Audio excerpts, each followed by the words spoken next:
Ketertarikan ide Wenyoman Putra Hartawan mengoleksi uang kepeng atau pis bolong berawal dari penelitian berbagai mata uang yang sempat digunakan sebagai alat pembayaran di Nusantara.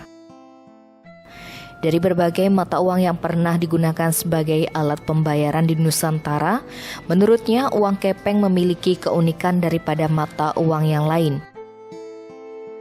Untuk mengetahui arti tulisan mata uang kepeng, harus digali dan dipelajari lebih dalam. Tidak seperti mata uang lain, uang kepeng memiliki jenis dan jumlah yang sangat bervariatif. Untuk dapat meneliti uang kepeng Cina, tentu dibutuhkan penelitian yang mendalam, mulai dari belajar bahasa, kemudian mengartikan tulisan, dan mengelompokkan uang kepeng sesuai dengan masa pemerintahan dinasti pembuatnya. Dengan mengelompokkan dan mengetahui jenis uang kepeng, maka pihaknya akan mengetahui tingkat kelangkaan uang kepeng tersebut. Inilah yang menjadi sebuah kebanggaan bagi seorang kolektor dapat mengoleksi uang kepeng yang keberadaannya langka. Ketertarikan lain untuk mengoleksi dan meneliti uang kepeng disebabkan keberadaan uang kepeng dalam masyarakat Hindu Bali. Uang kepeng tidak saja digunakan sebagai sarana upacara, tetapi juga diyakini memiliki nilai magis. Ketertarikan saya ngoleksi itu sebetulnya kan kalau saya sih suka semua mata uang ya. Apalagi mata uang yang pernah kita gunakan di Nusantara. Ketertarikan saya sebetulnya berawal dari sana ya. Nah, kenapa saya kecantol di uang kepeng itu sebetulnya karena uang kepeng ini paling unik di antara mata uang lainnya. Banyak yang kita perlu gali dari uang kepeng, banyak yang perlu kita pelajari dari uang kepeng. Kenapa? Karena di mata uang lainnya kan sebetulnya gampang kita menerjemahkan karena tulisannya udah jelas ya. Udah kita nggak perlu mengartikan karena memang tulisannya udah udah jelas. Jadi kalau uang kepeng kan tulisannya bahasa Cina, kita juga harus mengartikan dulu kan gitu. Kalau mata uang lainnya kan udah jelas sekian rupiah nominal apa itu dari udah jelas. Kalau yang kita bikin uang rupiah yang kita bikin di Indonesia atau mata uang penjajah itu udah jelas, kita mungkin nggak susah kita menjelaskan benda itu ya. Tapi kalau uang kepeng ini susahnya apa? Menariknya di mana? Karena dia kan bukan tulisan yang kita tahu ya. Dia kan tulisan Cina. Untuk membacanya kan perlu belajar banyak. Nah, itu sebetulnya menjadi unik dia. Kemudian uang kepeng itu jumlahnya banyak sekali. Tidak seperti mata uang lainnya. Dia jenisnya, ragamnya, variasi tulisannya itu banyak sekali. Kemudian yang menjadi unik juga kita harus ya seperti tadi saya bilang itu kan kita harus belajar tulisan Cina. Dari mana kita itu prosesnya panjang ya gitu ya untuk bisa membaca. Sudah bisa membaca harus tahu arti. Tahu arti harus bisa nanti dia masuk kelompok dinasti apa kan gitu ya. Nanti kita tahu tingkat kelangkaannya bagi kolektor kan itu yang terpenting ya. Jadi kita tahu bahwa benda ini langka tidak. Jadi bagi kolektor yang nantinya akan menjadi kebanggaan itu kan kita punya benda yang langka ya. Langka dalam arti bahwa benda itu memang susah didapat gitu. Jadi bagi kolektor itu sebetulnya yang menjadi nilai plus kebanggaan bahwa kita punya sesuatu yang punya nilai langka. Nah, ketertarikan juga di samping itu kalau di Bali kan uang kepeng ditempatkan ada yang lebih dari benda-benda yang lainnya dianggap jimat seperti itu ya. Jadi di sana juga bahwa kan mata uang lainnya tidak seperti uang kepeng ya. Tidak ada orang bilang uang jimat itu uang kertas punya nilai yang dianggap benda yang punya nilai sakral gitu ya. Hanya uang kepeng aja. Jadi kalau kita bicara sesuatu yang berbau sakral itu hanya uang kepeng aja yang memiliki. Nilai magis yang dimiliki oleh uang kepeng didapatkan dari ritual keagamaan yang dilakukan secara terus-menerus menggunakan uang kepeng tersebut. Uang kepeng biasanya digunakan pada upacara di tempat suci dan di tempat sakral, sehingga hal inilah yang menimbulkan hal magis terhadap uang kepeng.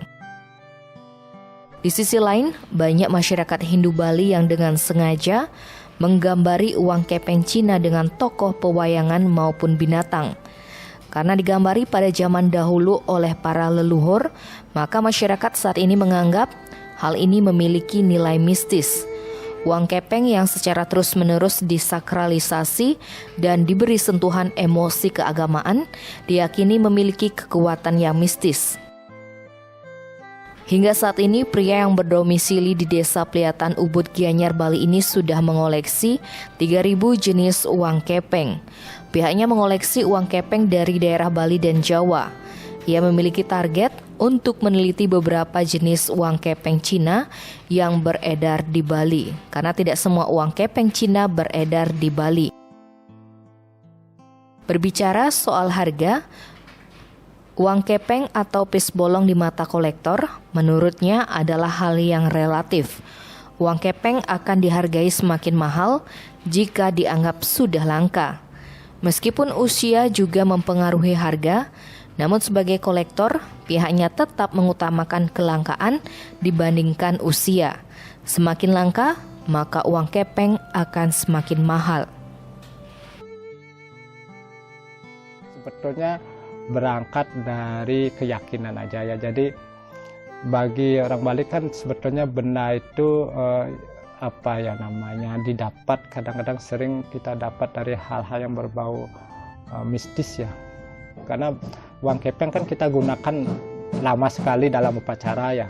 Jadi dia kan mistis itu kan sering dihubungkan dengan benda yang kita dapatkan di areal pura, di lingkungan tempat suci. Jadi hanya uang kepeng aja yang kita pasti dapatkan di lingkungan gitu kan gitu ya. Nah, oleh karenanya karena kita dapat dari lingkungan sakral seperti pura atau tempat-tempat sakral, jadi sesuatu itu dianggap punya nilai mistis ya. Seperti kita tahu kan uang kepeng paling sering digunakan dalam hubungan upacara. Jadi upacara itu kita langsungkan di tempat suci kan gitu. Sementara kita mendapatkan sesuatu dari tempat suci kan pasti pikiran kita kan sesuatu itu pasti bernilai mistis gitu ya. Nah, di sisi lain juga uang kepeng di Bali kan ada yang diberi gambar ya. Jadi sebetulnya ini yang nilai sakral yang lain yang kita bisa kita jelaskan bahwa ada uang kepeng yang disengaja digambar ya, tapi itu digambar pada zaman dulu ya, entah itu gambar pewayangan, entah itu gambar binatang, tapi gambar-gambar ini karena dibikin dulu oleh leluhur kita, bagi kita sekarang ini dianggap punya nilai mistis ya, karena dari dulu kan sudah diupacarai benda itu ya, jadi diupacarai, disakralisasi lah. Jadi kalau kita bicara mistis pasti ada hubungan dengan sakralisasi, tapi artinya benda itu sudah diberi sentuhan emosi keagamaan ya, sentuhan emosi keagamaan, disakralisasi, itulah yang mungkin gampangnya. Jadi kemudian benda itu punya kekuatan mistis. Tapi kalau tidak melewati sentuhan emosi keagamaan tadi itu seperti sakralisasi, benda itu biasa aja. Tapi selama dapat sentuhan itu, dapat sakralisasi, pasti benda itu punya nilai sakral atau berkekuatan mistis gitu ya.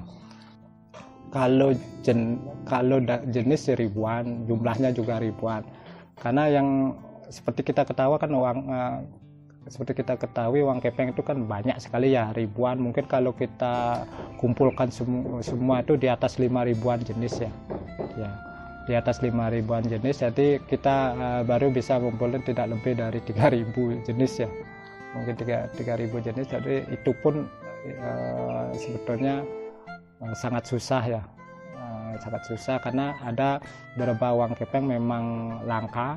Jadi yang kita dapatkan pasti yang memang masih di tingkat umum ya, tapi kalau yang langka-langka mungkin bisa kita kumpul berapa puluh, tidak lebih dari ratusan lah mungkin, karena benda itu memang susah sekali didapat.